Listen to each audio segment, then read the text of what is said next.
أعوذ بالله من الشيطان الرجيم بسم الله الرحمن الرحيم فقاتل في سبيل الله لا تكلف إلا نفسك وحرض المؤمنين عسى الله أن يكف بأس الذين كفروا والله أشد بأسا وأشد تنكيلا. سورہ نساء 84 نمبر آیات دیں، 15 سپارہ دا.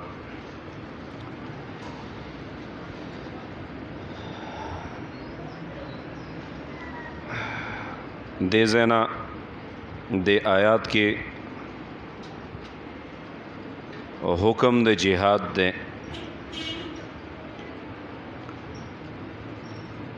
مفسرینو ربط ذکر کرے. امام قرطبی رحمہ اللہ فرمائی چې دا آیات متعلق دے قول پسے چې رب فرمائی ومن يقاتل في سبيل الله فيقتل او يغلب فسوف نؤتيه اجرا عظیما. کم خلق چې د الله په لار کې او جنګيږي مخکې درته تیر شوی نو دوی شهیدان شي، شهید کړي شي او یا دوی غازیان شي. په دې هر صورت کې رب فرمایي چې زه دې ته لوی اجر ورکوم.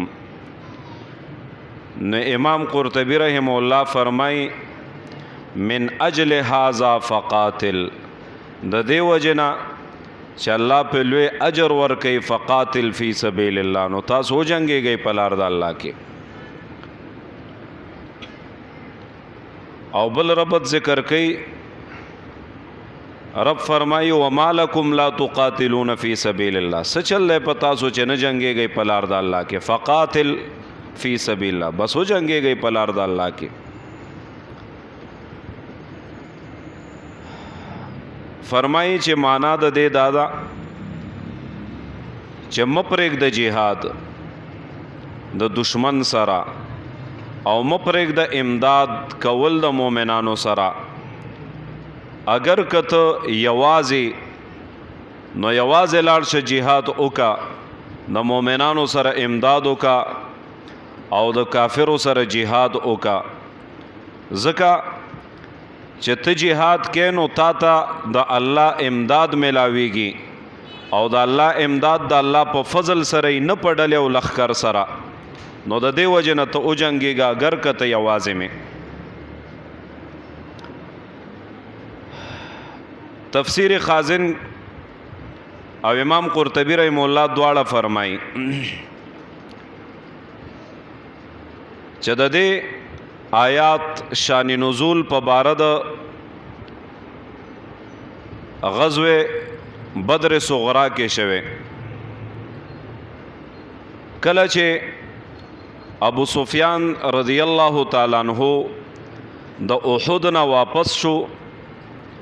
نو نبی کریم صلی الله علیه وسلم سره وعده وکړه چې پر روان کال عمده ټیم باندې به مونږه په بدر کې جنگیږو. نو کله چې هغه ټیم راغی نبی کریم صلی الله علیه وسلم اعلان جهاد وکړ، نو 80 کسان د جهاد د پاره تیار شو. نو دغه 80 کسان اوتل لاړل بدر مقام ته، لیکن ابو سفیان رضی الله تعالی عنہ را نغه، نو هغوی الته ایثار شو څو ورځې او واپس راغله. نو دغه ځای کې بعضې کسان هغوی چې ایثار شوي و نو تلي، نو الله تعالی نبی کریم صلی الله علیه وسلم ته فرمایي که یوازې نو یوازې به جهاد ته ځي، جهاد به نه پرېږدي. فقاتل فی سبیل الله، بس جنگېږه ته په لار د الله تعالی کې. لا تکلف الا نفسک، نشته د تکلیف پتا الا نفسک مگر ستا د ځان، یعنی پتا د بل چا بوج نشتا. بس ته چې کوم عمل کې نو د هغه عمل داغه بدله بستا د پاره. وحرض المؤمنین او تیزی ورکا و مومنانو ته په جهاد سره، مومنان تیز کا، تشویق ورکا، ترغیب ورکا د جهاد د پاره چې جهاد ته تیار شي. عسى الله ان يكف بأس الذين كفروا، عسى الله نزدې د الله تعالی ان يكف بأس الذين بند بکی جنگ د هغه کسانو کفرو چې کافران دي. مفسرین فرمایي چې عسا امید د پاره راځي، لیکن دلته معنا د وجوب دا چې ضرور الله تعالی بندي جنگ د هغه کسانو چې کم کافر دي، یعنی امداد کوي د مؤمنانو سره. او په ډېرو ځایونو کې الله تعالی د نبی کریم صلی الله علیه وسلم او صحابه کرامو مجاهدینو سره امداد کړي. کم ځای چې مجاهدین د الله د رضا د پاره جنگيږي او د الله د کلمې د اوچتولو د پاره الله د هغې امداد کوي. والله اشد بأسا، الله تعالی ډیر زیات سخت دی په جنگ کې، واشد تنکیل او زیات سخت دی په سزا ورکولو کې. نو الله تعالی به د دوی دا جنگ هغه بند کی، ځکه الله تعالی سخت دی په جنگ کې. امداد د پاره فرشتي را لیږي، خپل امداد را لیږي، او ډېر سخت دی د جهاد د عذاب او سزا نه، دوی ته به الله سخت سزا ورکي. من یشفع شفاعة حسنة یکن له نصیب منها،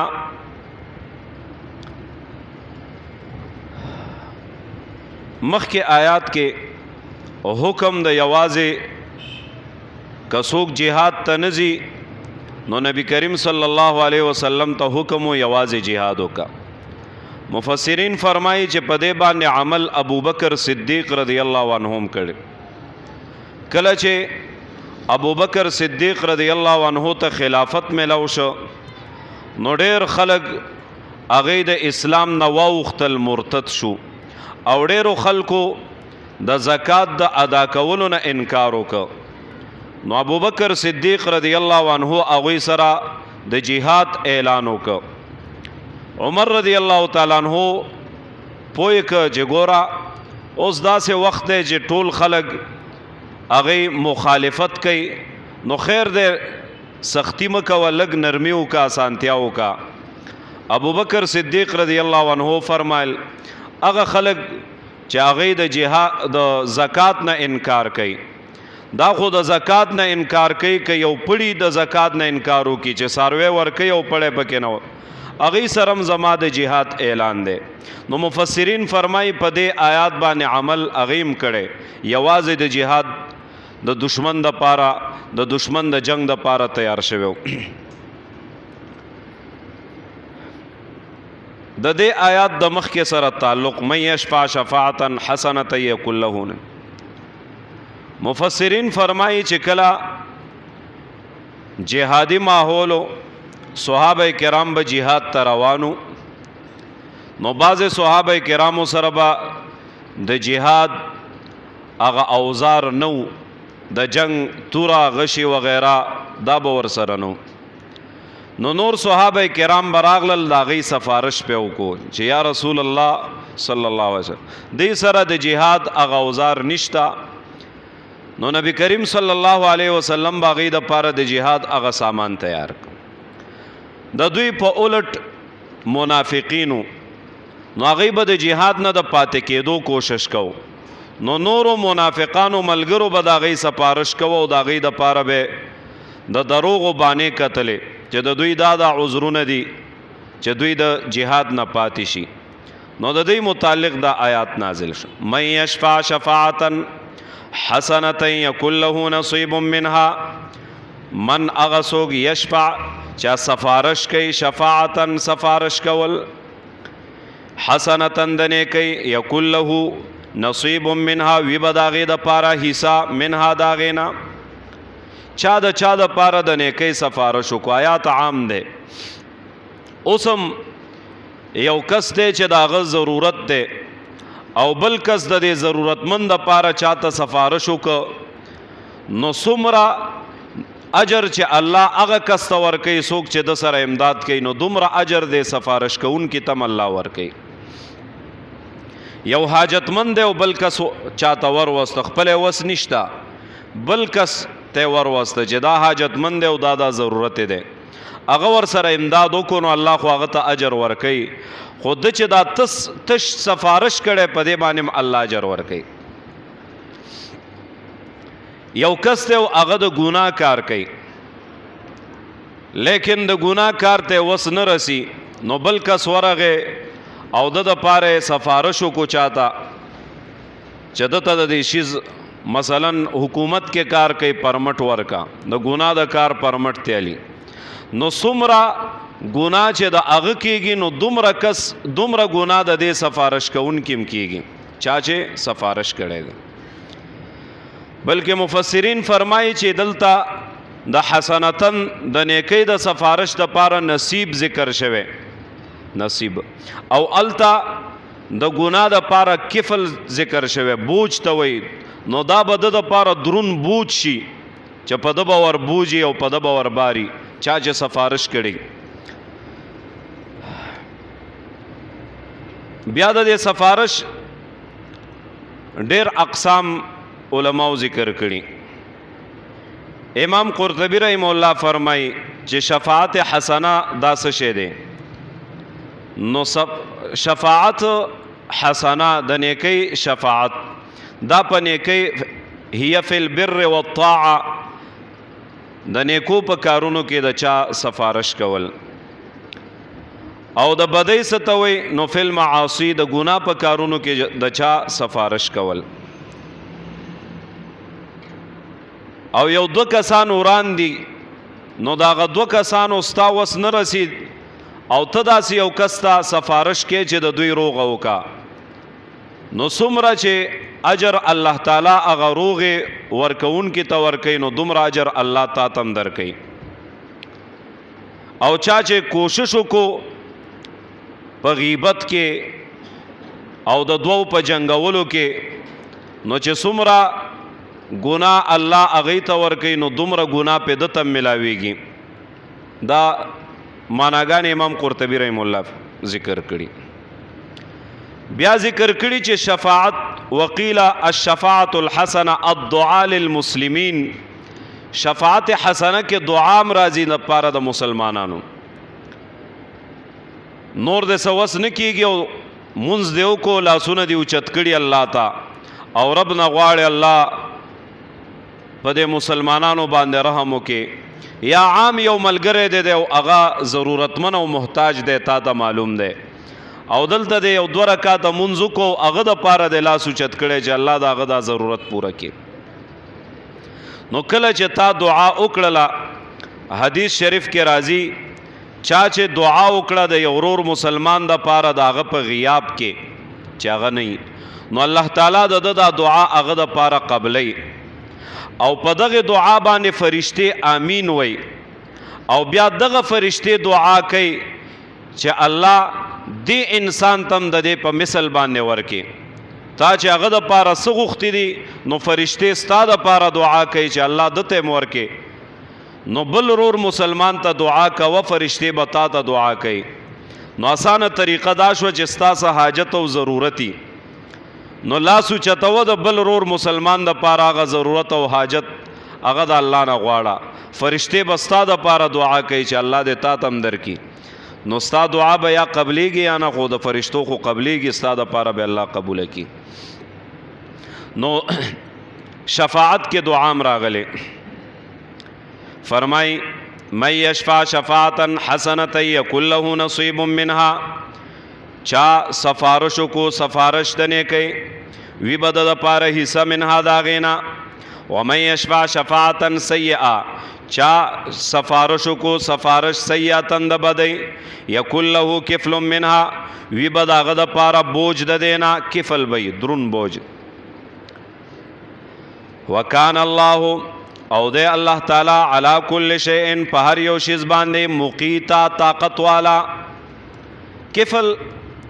علما فرمایي چې اصل کې هغه شړې ته وایي کوم چې د اوښ د پاسه پرتی د پاره د کې ناستلو د سورلې نو هغې کې د سورلې ته اسانتیایي نو دغه شان څوک چې چاته سفارش د بدۍ کوي هغه کار ورته اسانه کوي نو د ته هم په هغه کار کې د هغې عمره ګناه او د هغې عمره سزا ملاویږي څومره چې هغه ته ملاویږي او مقیته طاقت والا د قوت نه دی رزق ورکول روزی ته وی رزق دا نو الله تعالی طاقت والا دی کم انسان چې د چا د پاره د نیکی شفاعت کوي الله طاقت والا دی هغه ته به اجر ورکوي څوک چې د بدۍ سفارش کوي الله به هغه ته سزا ورکوي د هغې بدله کې بیا ګورئ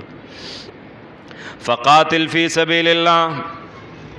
بس جنگیږئ په لار د الله تعالی کې لا تکلف الا نفسک تکلیف نشي درکې دی تا مگر د نفس دستا وحرض المؤمنین تیزی ورکو مؤمنانو ته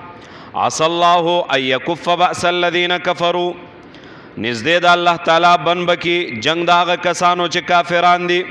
والله اشد بأسا واشد تنکیلا الله تعالی سخت دی په جنگ کې او سخت دی په سزا ورکولو کې من یشفع شفاعتا حسنا چا سفارشو کو سفارش تنه کوي یکل له نصیب منها وی بد هغې د پاره حصه د دینا ومن یشفع شفاعتا سیئه چا سفارشو کو سفارش د بدی یکل له کفل منها وی به هغې د پاره بوج د دینا وکان الله او دی الله تعالی علی کل شیء مقیتا په هر یو شیز باندې طاقت والا سبحان ربک رب العزة سلام علی المرسلین الحمد لله رب العالمين والعاقبة للمتقين والصلاة والسلام على خير خلقه محمد وآله وأصحابه أجمعين الله رحم کرمو کی گناہونم معاف کی و گناہونم دافع قلم راخ کی آخر خاتمم بالایمان کی ایمان د زوال نه مساته د خپل قهر او غضب نه مساته شرمندګۍ رسوای دنیا آخرت نه مساته حیا پردې را باندې واچولې کی